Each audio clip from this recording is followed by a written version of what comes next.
famous African-American seamstress, Willie O.T.K. This dress is called the couture gown, and it was made in 1950 and perfectly represents all that Kay was famous for. If one looks closer, you can see the intricate lace and beading details present in all of Kay's pieces, as they represent a delicate grace that was greatly desired in the early 1900s. But Kay's dresses also stood for something else. Her subtle break from the constant segregation and racism during those times.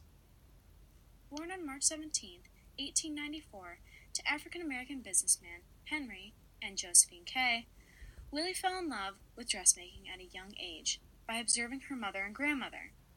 She continued to excel throughout her young adult years, even winning first place in dressmaking when she graduated from Shaw University. But this love was replaced with another, as she married her husband, John Kay, who was a prominent African-American doctor. The two were happily married for 12 years until John tragically passed away in 1927. This left Willie with 5 kids and no money, so she decided to take on a new role, a dressmaker. Soon Willie became the most famous dressmaker in all of Raleigh, and perhaps the most popular in all of North Carolina.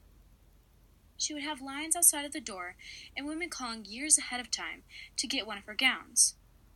But Kay only made 30 dresses a year and gave her clients an equality that many during this time period lacked. She also only accepted 15 white clients and 15 black clients, which increased the inclusivity of her appointments. This policy, along with Kay's success as an African-American woman, was almost unheard of, as Jim Crow laws, segregation, and racism were everywhere at this time. But Willie Kay continued to break racial barriers and inspired her children to do so as well. Kay's daughter, June, pictured in a dress from her mother, and June's husband, Ralph, were prominent civil rights activists.